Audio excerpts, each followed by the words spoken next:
assunto hoje é vacinação e para nos ajudar no programa teremos o Dr. Marcos Lago, pediatra, professor de pediatria da UERJ. Agradeço a sua colaboração, Dr. Marcos Lago, por favor. Obrigado, eu que agradeço a presença aqui e poder ajudar. Durante o primeiro mês de vida, o bebê tem alguma proteção, alguma imunidade contra doenças pelos anticorpos que recebeu da mãe ainda no útero e durante a amamentação. Só que essa defesa vai ficando cada vez mais fraca e o bebê precisa ser vacinado para estar protegido. A primeira coisa a fazer para proteger o bebê é, durante a gravidez, passar por pelo menos 6 exames pré-natais. E assim que o bebê nascer, começar a amamentá-lo ao seio, para que fique bem nutrido, recebendo nutrientes na quantidade e na qualidade ideais. As primeiras vacinas que o seu filho deve tomar antes de sair da maternidade são o BCG e a contra a hepatite B. Se não derem a vacina onde a criança nasceu, elas devem ser dadas no posto de saúde ainda no primeiro mês de vida da criança. Ambas são gratuitas. Se a criança não for vacinada, por decisão do médico pediatra, outra data deve ser marcada. Algumas mães pensam que como o bebê está bem de saúde, forte, crescendo e engordando, não precisa tomar vacina. É um erro grave. Vacina não é remédio e deve ser tomada exatamente quando o bebê está com saúde para ficar protegido e livre das doenças que mais prejudicam o seu desenvolvimento e são capazes até de matar. As vacinas impedem doenças como tuberculose, paralisia infantil, difteria, coqueluche e tétano, doenças que, quando não matam, podem deixar consequências graves. Doutor, com que idade deve começar a vacinação? O ideal é que a criança já tome realmente na maternidade o BCG e hepatite B e a partir daí ela vai tomar uma série de outras vacinas, são muitas, nos primeiros 6 meses de vida. Seria interessante enfatizar aqui que o Brasil, eu diria com tranquilidade, é o país com o melhor programa de vacinação do mundo. Se nós considerarmos o Brasil como um país ainda em desenvolvimento, isso se torna mais importante ainda. O nosso programa de vacinação ele só é equiparado por países já muito desenvolvidos, como Finlândia, enfim, Suécia, né, França e outros países da Europa e Estados Unidos. Então, é uma coisa boa que a gente tem aqui no Brasil e que a gente deve aproveitar para toda a população brasileira. Uma outra coisa importante é que, apesar do Brasil ser um país muito grande, a imunização é oferecida a todos os brasileiros em todos os locais. Nós também temos um sistema de distribuição de vacina que é exemplo para o mundo todo. O senhor acha, então, que o nosso Programa Nacional de Imunização é excelente, mas ainda faltam algumas vacinas? Faltam algumas vacinas, mas são poucas. Né? Ele então, é excelente. Ele é excelente. Eu diria que ele é muito bom. Hoje nós temos até o primeiro ano de vida todas as vacinas recomendadas no mundo. Todas as que o OMS recomenda, a gente oferece. A partir do primeiro ano de vida ainda faltam poucas, que seria a vacina contra a catapora, que é a varicela, a vacina contra a hepatite A e a vacina do HPV. Todas essas vacinas, inclusive, já estão contempladas em questões de orçamento, então elas estão assim, em fase de serem implantadas. Né? Quer dizer, eu acho que isso tem que ser enfatizado. Agora, voltando à pergunta inicial, né, que a criança, quando ela deve começar, sempre, o Edson colocou muito bem, isso tem que ser feito ao nascimento. Se não consegue fazer ao nascimento, procura o posto de saúde. No posto de saúde, a criança vai ganhar uma caderneta de saúde. E nessa caderneta vão ser anotadas todas as vacinas que ela vai ter que tomar a partir daquele dia. Então, na primeira semana, a mãe já vai ao posto de saúde próximo à sua casa, pergunta o dia da vacinação e ela vai lá, vacina a criança e aí a enfermeira, ela já vai carimbar ali naquele calendário todos os dias que ela vai ter que voltar lá para vacinar. Outra coisa importante é que, esqueci o dia, pulei o dia. Né? Não tem problema nenhum, vai um pouquinho depois, isso não dá diferença. É muito comum os pais, perdi o dia da vacinação, aí desiste, desanima, não vou mais porque vão me dar bronca que eu perdi o dia. Não façam isso, vai ao posto de saúde, porque a vacina pode ser retomada daquele ponto e a criança vai ser totalmente protegida a partir daquele momento. No posto de saúde ela vai receber o quê? Uma caderneta? Ela recebe no posto de saúde hoje, o Brasil tem uma caderneta de saúde muito interessante, onde ela tem... Realmente excelente. É excelente. E ela tem várias informações sobre a saúde do bebê. em peso, altura, etc. E no final dessa caderneta ela tem o local onde vão ser anotadas todas as vacinas que essa criança vai tomar. Inclusive, tem espaço para anotação das vacinas todas do Programa Nacional de Imunização e alguns espaços extras que, eventualmente, algumas crianças precisam de vacinas suplementares. Então, isso. E nessa caderneta também tem escrito as vacinas que ela vai tomar em que época. Então, assim, todas as informações estão contidas de forma bem clara. O calendário está lá bem claro, dizendo bem claro. quando é a época certa. Está tudo escrito. Agora, doutor Lago, em que condições a criança não deve ser vacinada? Então, isso acontece, de fato, né? Então, existem condições onde a criança não deve ser vacinada, são pouquíssimas, e existem condições onde a criança tem que receber vacinas especiais. Essas condições são para aquelas crianças que nascem ou adquirem logo após o nascimento possuem uma imunidade muito deficitária, né? Então, existem algumas síndromes congênitas de deficiência imunológica, são muito raras, e assim que elas são diagnosticadas, a criança, então, tem que parar de tomar Porque talvez seja interessante esclarecer que as vacinas, elas se dividem, grosso modo, de dois tipos. Tem as vacinas que usam agentes vivos, são vírus ou bactérias, em geral vírus, que são vivos, só que eles são atenuados, são bem fraquinhos. Então, a gente introduz na pessoa, a pessoa fica imunizada. E existem outras vacinas que usam agentes inativados, ou mortos, enfim, ou partículas. Então, essas vacinas não têm risco nenhum de produzir doença, tá? Essas crianças que têm contraindicação de serem vacinadas, normalmente a contraindicação não é absoluta. Elas podem apenas não tomar as vacinas que têm agente vivo, né? Elas podem tomar as outras vacinas. Elas não respondem tão bem quanto as crianças ígidas, normais, mas elas podem receber e têm alguma proteção. Então, são casos específicos. Agora, das crianças que não têm doença nenhuma, que são ígidas, tem contraindicações assim absolutas? E quais são as falsas contraindicações? Isso eu acho que é importante. Isso é bem importante. Para as falsas que são falsas. São pouquíssimas as contraindicações absolutas para uma criança não tomar uma vacina. Vamos começar pela febre, que é a mais famosa de todas. A criança está com febre e não pode tomar vacina. Isso não é uma verdade, né? A criança com febre, teoricamente, poderia tomar a vacina, não há problema. Nós, normalmente, evitamos, caso seja possível, dar a vacina se a criança tiver com uma febre de mais de 38, porque isso pode confundir com um eventual efeito colateral da vacina ou dificultar um diagnóstico que aquela febre venha enfim, a criança tem uma pneumonia, está com febre, toma vacina, e aí, será que a febre é por uma infecção ou pela vacina? Tá, então, mas não é uma contraindicação absoluta. Seu filho precisa viajar, precisa tomar a vacina e está com febre. Eventualmente, ele pode tomar, não vai fazer mal a ele, né? Uma outra também contraindicação é diarreia, principalmente nas vacinas orais. A diarreia durante uma vacina oral do rotavírus, né, ou do vírus da polio, ela pode interferir um pouco na resposta à vacina, mas não é uma contraindicação absoluta da vacina. A única contraindicação absoluta de vacina, e aí o pai poderia ser uma informação importante daqui, é a criança que toma uma vacina e faz uma alergia a essa vacina, quer dizer, assim que ela tomou a vacina, nas primeiras 24 horas, ela desenvolve um quadro que é edema do olho, da boca, a boca fica inchada, os olhos ficam inchados, ou a criança fica com dificuldade de respirar. Esse é um tipo de alergia potencialmente grave, tem que ir no hospital e avisar que houve uma relação com a vacina. E também urticária. Então, a criança tomou a vacina e começa a ter aquelas placas no corpo que coçam, né? Então, a urticária e esse tipo de edema que eu falei são tipos de alergia que devem ser levados em consideração depois de uma vacina. E aí, eventualmente, contraindicam a vacina.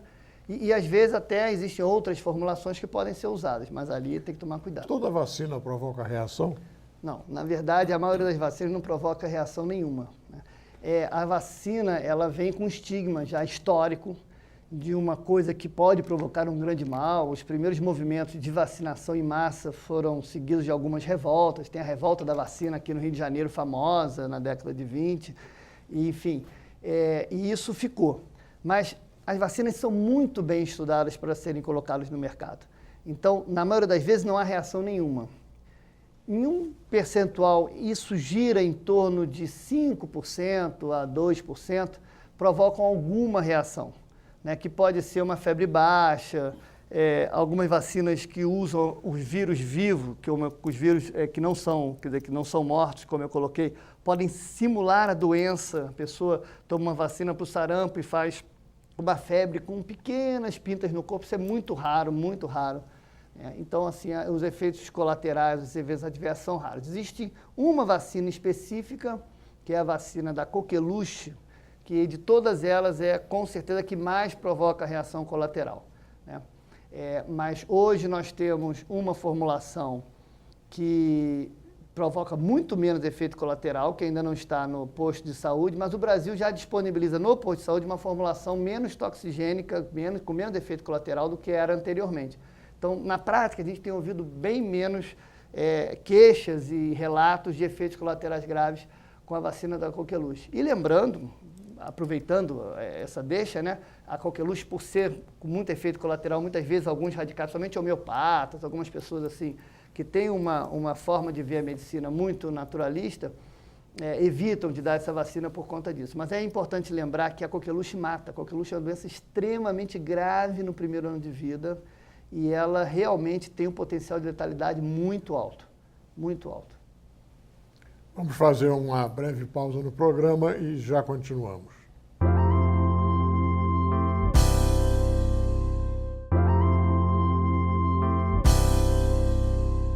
Quantas doses da vacina são necessárias para proteger suficientemente uma criança? Depende da vacina. Então, a vacina da BCG, que é aplicada logo ao nascer, que é contra a tuberculose, ela é aplicada em uma única dose. Alguns anos atrás, o Brasil chegou a achar necessário fazer mais de uma dose, viu que não daria diferença nenhuma. Então, ela é feita em uma dose só, né? Assim como outras vacinas, hepatite A no adulto pode ser feita em uma dose só.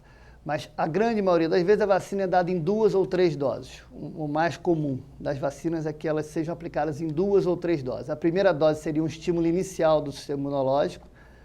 A segunda dose, ela é um reforço desse estímulo inicial para que seu sistema imunológico realmente reconheça aquela substância como uma substância nociva e passe a produzir anticorpo contra ela.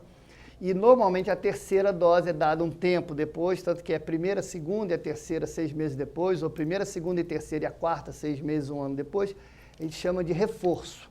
Então é meio assim provocativo, né? Espera o sistema imunológico se acostumar, quando ele está quase se acostumando, dá mais um reforço, aí parece que aquilo realmente faz com que ele tome um susto de um jeito que ele nunca mais vai esquecer, quer dizer, a gente cria memória imunológica. Então ele nunca mais vai esquecer daquele estímulo que você deu e vai estar sempre atento e produzindo defesa, anticorpos para aquela doença que você promoveu. E tem um outro dado interessante rapidamente, que é uma coisa que a gente está estudando ainda hoje, quer dizer, a criança, isso tudo serve para toda a infância. Atualmente a gente não sabe direito o adulto, de quanto em quanto tempo um adulto até deveria tomar algum tipo de reforço para manter esse sistema imunológico bem atento durante o resto da vida. Essa resposta definitiva a gente ainda não tem. Como é que está a situação da paralisia infantil? A poliomielite no Brasil, ela começou a ser combatida de forma bastante eficaz a partir de 1980. Eu estava na faculdade e foi a primeira grande campanha da poliomielite. Isso foi um sucesso absoluto com a poliomielite oral, o Zé Gotinha, com toda a campanha. E aí, quando chegou em 1990, o Brasil passou a não ter mais casos de poliomielite selvagem, ou seja, em 92 o Brasil foi o primeiro país de toda a América Latina que recebeu o título de país livre da poliomielite, quer dizer, que conseguiu erradicar a poliomielite. Mas ainda tinha poliomielite em volta do Brasil e em outros países no mundo. Poliomielite hoje é uma doença muito bem controlada, existem alguns focos em alguns países da África e alguma coisa muito isolada em outros países, é uma tentativa de erradicação da polio. E recentemente, então, o Brasil passou a adotar, em vez da vacina oral da poliomielite, a vacina injetável. Porque a vacina oral usa o vírus vivo da poliomielite. Então, existe... Voltamos à Salk. Voltamos à Salk, que é a vacina inativada. Essa vacina inativada, ela tem uma vantagem que é impossível ela provocar a poliomielite pela vacina, enquanto que a vacina oral, numa proporção muito pequena, né, em torno de 1 para 5 milhões de doses, uma coisa realmente assim, muito baixa, ela pode provocar uma poliomielite pela vacina. Quando você considera um país que não tem mais poliomielite há quase 15 anos, isso passa a ser importante, né? E a gente, então, agora está usando a vacina no início da vida, nos primeiros 6 meses, a vacina inativada, a Salk, que ela não provoca de jeito, é super boa a vacina e não provoca de jeito nenhum a polio pela vacina. O problema da Salk no início era que você vacinar 150 mil, sei lá, 100 milhões de doses, 50 milhões de doses de brasileiros com uma vacina injetável era muito mais complicado do que fazer isso com a vacina oral. Porque as mães têm uma certa reação à agulha, né? Sim, ainda tem a coisa lúdica, né? Que a criança com o Zé Gotinha, a criança gostava do Zé Gotinha, abria a boca, a Xuxa ia lá, era uma coisa que deu muito certo. A gente não pode falar mal dele, não. E quer dizer que a gente vai ter que continuar vacinando até erradicar a doença no mundo? Vai. A questão da erradicação de doença através de vacina é muito interessante. A gente erradicou a varíola oficialmente em 79, o último caso foi em 77 no mundo, e no Brasil o último caso, se eu não me engano, foi em 73. Isso foi um sucesso, todo mundo achou que a partir daí a gente ia conseguir erradicar muitas doenças através de vacina. Não é tão fácil, é difícil, muito difícil. Hoje a OMS está tentando erradicar a polio e o sarampo. A OMS é a Organização Mundial de Saúde. A Organização Mundial de Saúde, a polio e o sarampo. E o problema é que se você mantém um foco que seja pequenininho, no caso da polio, na África existem alguns focos. No caso do sarampo, os principais focos são na África e em alguns países desenvolvidos, que têm comunidades muito radicais em termos de naturalismo, que não usam vacinas, e aí criam um nicho de pessoas não imunes e que às vezes ali você desencadeia um surto de sarampo. Pois é, no Nordeste, por exemplo, nós temos notícias de que em grupos muito fervorosos de determinados crentes, eles não aceitam a vacina porque não é da vontade de Deus. Esses grupos representam um perigo. Representam. Qualquer grupo que por qualquer motivo não aceite a utilização de vacina, o que acontece? Ele inicialmente se beneficia por uma coisa que se chama imunidade de rebanho. Então é um grupo pequeno que está dentro de um universo de pessoas que estão se vacinando. Como a doença é erradicada em todo o universo, esse grupo pequeno acaba não se contaminando também, porque a doença está erradicada no entorno do grupo. Mas cada vez que esse grupo aumenta, ou alguns grupos aumentam, começa a haver risco de voltar a ter doença. Então é um grande mal, um grande desserviço, na minha opinião, que eles fazem à sociedade por qualquer motivo que seja. Eu conheço pessoas que não vacinam e, enfim, por radicalismo mesmo, ideológico. E isso a gente tem que combater e explicar, enfim, não é um trabalho simples, não, é um trabalho complexo, mas essas pessoas, elas se beneficiam dos outros, porque como os outros estão vacinados, elas também não adquirem a doença. A maioria, né, que tem algumas doenças que isso não acontece. Por exemplo, tétano, difteria, são doenças que se você não se vacinar, você corre o risco de ter a doença mesmo numa população que não tenha tétano nem difteria. Para o que serve a vacina pentavalente? A vacina pentavalente é uma vacina que a gente fala vacina combinada. São várias vacinas numa só. A grande vantagem é que você toma uma agulhada só para se imunizar várias vezes. Em vez de tomar 5 agulhadas, você toma uma agulhada só. Né? Então, a vacina pentavalente seria tétano, difteria, coqueluche, poliomielite, hemófilos influenza, que é uma bactéria, e hepatite B. Existe a hexavalente até atualmente, que além dessas 5 que eu falei, ainda tem a da poliomielite. A grande vantagem dessas vacinas múltiplas são essas. A criança vai lá, coitada, em vez de tomar 6 injeções. Se fosse 6 injeções, sai correndo depois. Então é só uma injeção para imunizar para várias doenças. É uma tecnologia mais difícil, né? Porque, aliás, aproveitando até a pergunta, eu gostaria de deixar claro assim, quando a criança vai ao posto, é importante que ela tome todas as vacinas daquele dia, porque o ideal é tomar todas as vacinas no mesmo dia, numa agulhada só, de preferência, ou em 2, 3, se for necessário. É melhor fazer isso que tomar uma vacina depois de um dia uma, outro dia outro. Isso atrapalha a imunidade. Depois você tomou um grupo de injeções... Não pode ter oportunidade perdida. Não deve. Aí depois tem que esperar 15 dias, um mês para fazer novamente a imunização, na maioria das vezes. Em relação às vacinas que têm 3 doses, o bebê só está imunizado após a 3ª dose? Não. Após a primeira dose, ele já tem uma imunidade parcial. Né?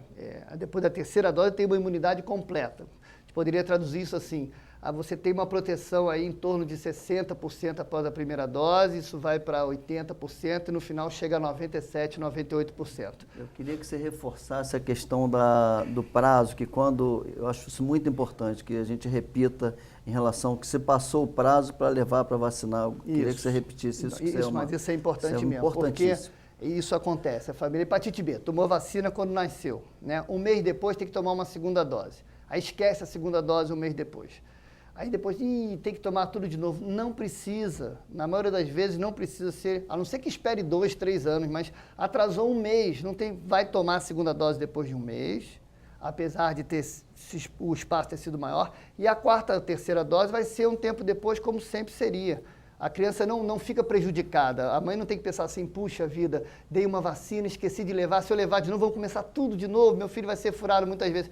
Não é verdade. Na verdade, provavelmente ela vai chegar no posto e vão recomeçar daquele ponto que ela parou. Antigamente, na realidade, tudo é questão cultural e das informações. Antigamente era assim, né? Começava tudo de novo. Então, assim, até você transformar a questão cultural da população, se adaptar a essa realidade, que isso não é mais verdade em termos de imunização, a gente precisa reforçar muito essa ideia. Como é que fica a proteção da criança nesse tempo estendido? A criança que atrasa a vacina, ela fica com a proteção prejudicada naquele período. Lembrando que ela tomou uma primeira dose, alguma proteção ela tem. E aí, durante aquele período, realmente a proteção ela fica um pouco prejudicada. Mas assim que ela recomeçar, ela vai alcançar a outra criança. Então, a criança tomou a primeira vacina e atrasou a segunda. Então, tomou a primeira, não tomou a segunda um mês depois, e o vizinho tomou a segunda um mês depois. Então, esse vizinho está mais protegido.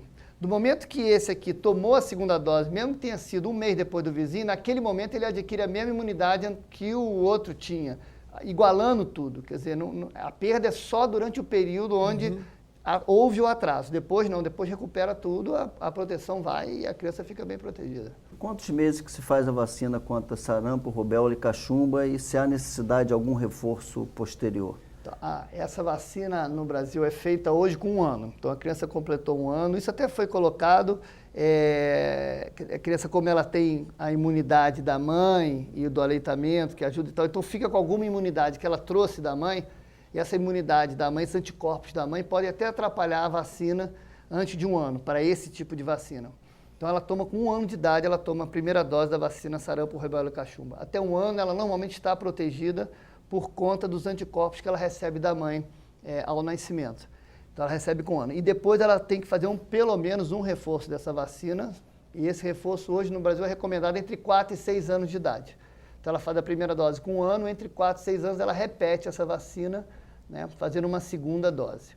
Isso varia de país para país, mas pelo menos até os 10 anos ela tem que fazer isso. Não esqueci de fazer a vacina quando meu filho estava com 6 anos. Só tomou a primeira dose, não tem problema, vai ao posto de saúde, mostra a carteirinha, o seu filho está com 10 anos, ele vai chegar lá com 10 anos e vai tomar o reforço da vacina sarampo, rubéola e cachumba com tranquilidade, não tem problema nenhum. É uma vacina só, né? É uma vacina só, feita numa só agulhada, sarampo, rubéola e cachumba, e quando entrar a vacina da catapora, vai ser também uma agulhada só com a catapora, sarampo, rubéola e cachumba.